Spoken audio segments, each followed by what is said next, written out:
Pa was a good but complicated man. To counter this, he led a simple life. At least he didn't enjoy talking about the pressing issues. Still, he taught me the basics. Fish, hunt, ride a horse, and tend to the vegetable garden, though he never did eat very many vegetables. This keen sense of practicality is what caused most of our conflicts. And at the tender age of 13, I challenged this by deciding I wanted to go to college. And thinking on my future, I asked him. How could I pay for it?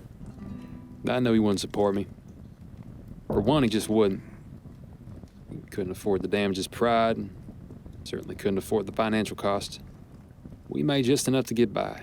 Lived off the land, just as his parents and grandparents did before him. Pa was offended. Thought of me leaving our family's legacy behind. He was offended that my desires differed from his own. He told me. No point in education, son. No point. What, you think you're better than us? You think you're smarter than us? Do you, boy? Perhaps he was right. Perhaps it wasn't worth breaking the status quo. And at 13, the thought of my family's fiscal standing did not occur to me. There was no how to pay for it. Besides, the sum we made was ours to share. And there's one thing I learned, it's that you didn't challenge Pa. He was caring, but his temper often got the best of him. The vegetable garden and livestock were integral to our inherited farmland, but undoubtedly not the star. That title belonged to the orchard. I distinctly remember. Pa liked his cider. Suppose that's what forced our problems into high gear. At the time, I was too young to drink. Didn't bother me as I've never had much interest. Even though Ma disapproved, Pa would shield his eyes from the legal age barrier that divided me from a real man's beverage. He'd say, Well, how are we supposed to sell cider if our own son don't know what it tastes like? now, the cider was where we made most of our money.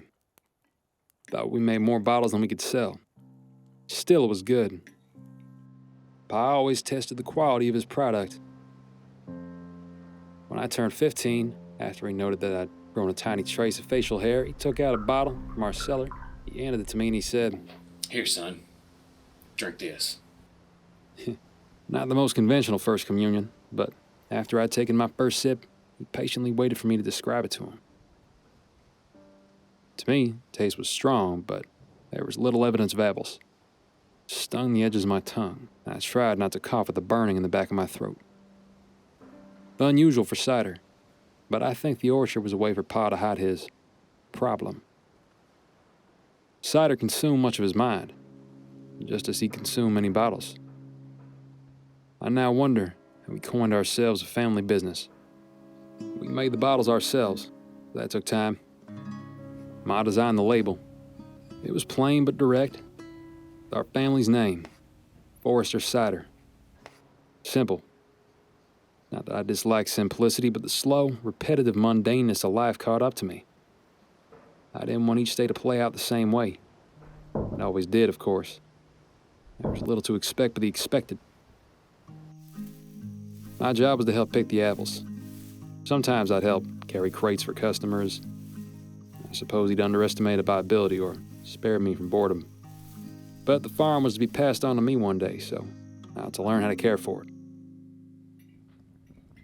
Ma wasn't as dismissive as Pa. She couldn't be. When she did speak up through courage or fear or whatever it was, it's got her in trouble. But I think Pa liked a firm hand. It's how he's raised. It's how he tried to raise me. He'd never admit, but he knew when Ma was right.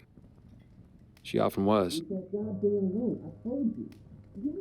If Ma complained about him spending too much time in the orchard, he'd say, Well, how can we have apple cider without the apples? and when she complained about his drinking, he'd say, We can't let that orchard go to waste. In any case, I told him I thought the taste was good. Then he smiled and his wispy mustache tickled his top lip. He said, Yeah, that's my boy. One late afternoon, he took me up past our barn, just as he did at the start of every harvest season. The orchard always looked beautiful. It was 12 acres, trees planted in rows of 10. We'd go out, hands equipped with large crates and a ladder.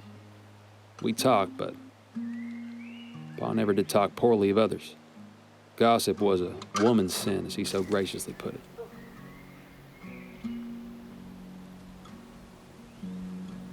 These are some good ones this year. With Pa, the conversation was either about the orchard, the cider, or country life. You know, I think these might be our best ones yet. He said that every year.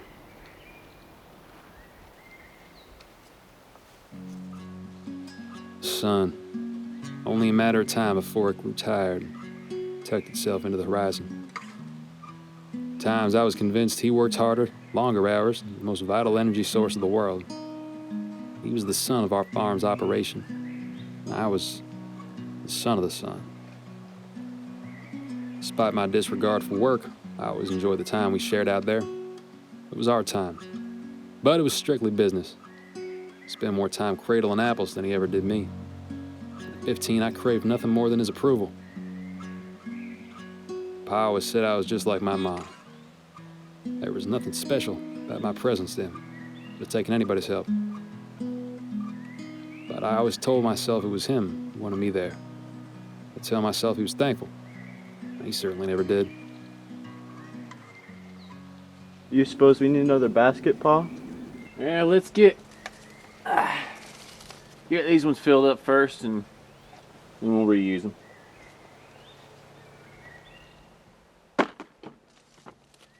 So, Didn't seem like much. He'd never started a sentence that way. yeah? That single conjunction was a bridge between worlds. It held the potential to change any topic in a matter of seconds. For a brief moment, I thought he'd engage in a new discussion. How was I doing? Actually, how was I doing in school? What if he'd reconsider my college request? I tried not to seem too eager. Ah, never mind. I forget. My heart sank. No new topics, nothing pressing. Not that there was anything I wanted to talk about anyway. Masculinity is a funny thing. There's something off-putting about overcompensating. I often wondered if that alone didn't admit weakness. But weakness is something everybody tries to evade from. He'd always make comments about me like that, as if one day he wanted me to stand up and exclaim my own account of manhood. What does it mean to be a man? Too unavailing, too existential. He said my soft heart was on account of my spending too much time with my mother. But my mother didn't have a soft heart. It was Pa's that was rigid, unforgiving. On rare occasions, Pa would offer words of advice. I think this is his way of clearing any fallacies between our interests. These sayings were almost certainly made up on the spot, always pertaining to the orchard. Sometimes they didn't make any sense, but they were amusing, and I appreciated the effort. These were the only times he'd contribute to our relationship. Not sure if he knew that I knew what he was doing. Well, what'd we learn today, son? I never knew if these questions were rhetorical. Surely there wasn't a right answer. No matter what I said, he'd turn farm life into a deep, philosophical lesson. He radiated confidence, but I knew he was unsure. I'm not so sure, Pa. Well, I reckon we learned carrying this many baskets ain't gonna be easy. See, that's the thing people don't understand about farm life. It ain't as easy as you'll believe. These baskets ain't just full of apples, son. Think of them as full of the trials and tribulations of life. Conquer 'em. I know I will. But I didn't. The apples were stored in the cellar, along with the 2 presses. I'd usually go inside afterwards, and Pa would stay behind to juice them. We usually ate supper around 9 or 10, and for Pa to get up at 4:30 and start all over again. To him, it was all in a day's work. But that day he came in so we could all eat early. His predictability had vanished. To this day, I don't know why. Food was always delicious, too. I shoveled potatoes into my mouth, basking in their dense, creamy texture. Warm enough to fill up your insides, that was food. Not the bitter, empty, metallic taste that Pa enjoyed so much. Suddenly he was angry. He often was. Where's the biscuits? I didn't know I was to make any. I can make I some don't right now. believe this. You mean to tell me we're having pot pie and you ain't baked no goddamn biscuits? Come here, woman. God damn it, I said come here. Something as simple as forgetting to make biscuits. Something he didn't even ask for. In spite of my repeated exposure to love, I know he wasn't a prime example of a man. I didn't allow myself to, even if he was trying to lead by example. But he let me know multiple times that he wasn't. Not through words, or glances. Maybe I read too much into him. But he knew what he was doing was wrong. He had to. Part of me wonders if I even knew my father. One without a drink in his hand. But he was high-functioning enough to recall what he was doing. We held his abuse on account of his drinking. Surely everything he did was on account of that. He was a shadow of a man. Many puppeteers, all the same. All came in the form of glass bottles. And then, nothing. No resolution, no progress. Pa, progress was tending to the orchard. To me, we were untended.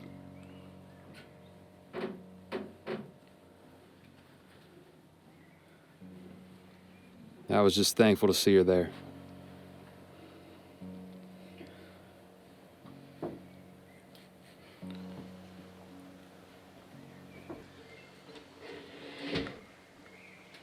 Go tell your father breakfast is ready. He's been out all morning.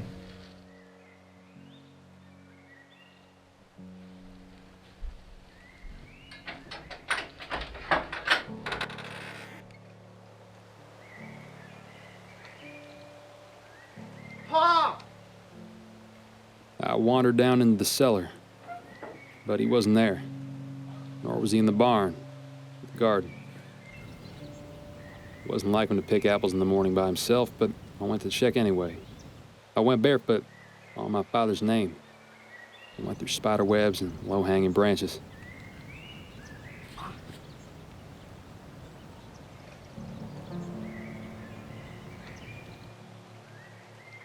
I wished he'd carry me home. Bandage my foot, turned into one of his eccentric lessons. Pa!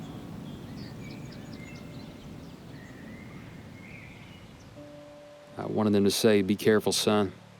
The world isn't as safe as an orchard. An orchard isn't safe." But he didn't come. And that's where I found him. The bottle rested at his feet, my family's name engraved in the crate he used to lift himself up. It was then that I realized that everyone had the same two motivations in life. One, to fulfill their desires, and two, to end their suffering.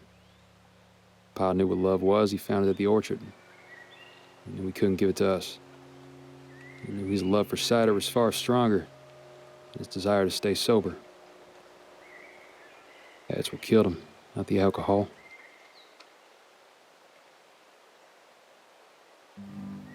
I always wondered if he'd be disappointed to know I'd gone to college. Eventually, after I'd used the money from selling the land. It pushed him too far that day. Guilt of beating his wife catch up with him? Or was this premeditated? Did he know it was his own last supper? Only in his death had my mother been freed. Evident, unaddressed problems, released into the cool air. A harvest of its own for us to pick from. Suckling the sweet taste of closure. I can no longer feel the sting of alcohol. No more centralized talk around the simplicities of life. I didn't lie when I said he taught me the basics. It's the decency he failed to display. Pa was a good but complicated man. His last days were at the orchard. I distinctly remember.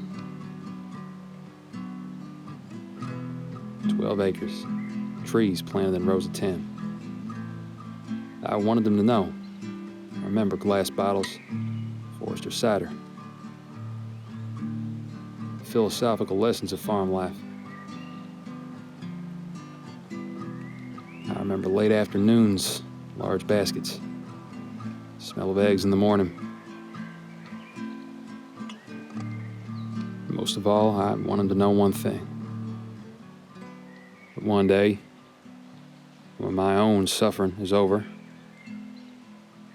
they'll bury me right next to him,